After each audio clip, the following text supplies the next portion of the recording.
Hello, everyone. My name is Lisa, and this is another chapter of wheelchair history.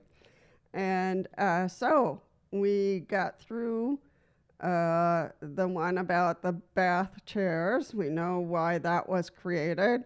So we're going to move on now to the next part of the creation of wheelchairs.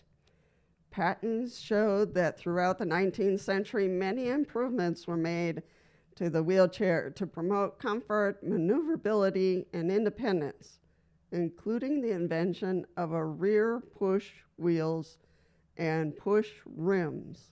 So now it's beginning to sound clear to us, perhaps, and familiar. Perhaps the most commercial successful wheelchair to be marketed was a revolutionary X-frame folding wheelchair developed in the 1930s by American engineer Harry Jennings and Herbert Everest.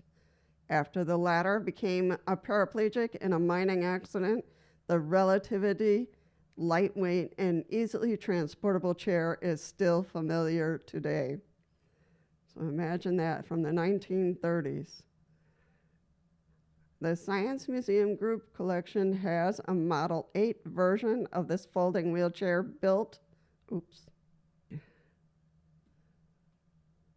The Science Museum Group collection has a Model 8 version of this folding wheelchair built in the 1950s. Used in hospitals, nursing homes, and private institutions, the Model 8 could be maneuvered either by the patient via the metal rims attached to each wheel or by assistant pushing the chair. So that's very cool. Unprecedented advancements in wheelchair technology have been witnessed since the 1930s with materials such as aluminum, titanium making devices much lighter than older steel versions, and with the advent of athletic models specifically adapted for sports performance.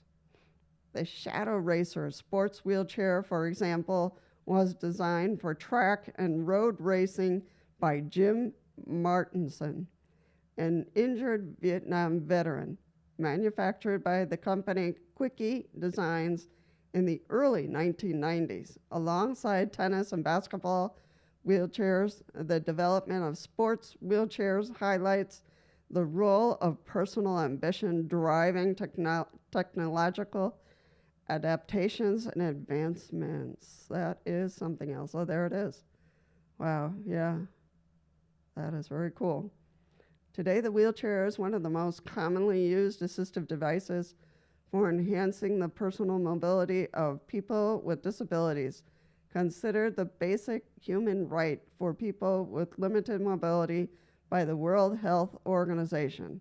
It opens up the world of independence and enables participation in social, economic, and cultural life, we hope, because we still have a lot of obstacles to fight back on, and we will have a chapter on that.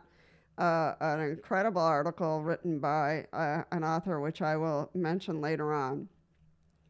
So, folks, this is the end. There's the last chapter here. International Wheelchair Day is a welcome moment both to celebrate the innovative technological advancements which have changed the lives of millions, but also to consider the reality that throughout history, it is still the case today in most developed countries.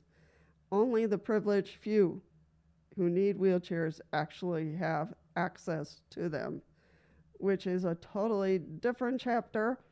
It's good to know this and good to talk about it at some point, and there's an article that will help us as a guide to look at the discrimination and the difficulties in getting wheelchairs and accessibility. So this is the final chapter of the history, wheelchair history. If there's any other details that I can find, I will certainly make a brief video. We want to thank Kay Nias for writing this history for the Science Museum back in 2019. So this, I'm sure, required a lot of work and a lot of research and a lot of good pictures and photography here. So it's very well written. So I will leave the link of this article down in the video so you can also enjoy it. So thank you so much, warriors, and I'll see you in the next one.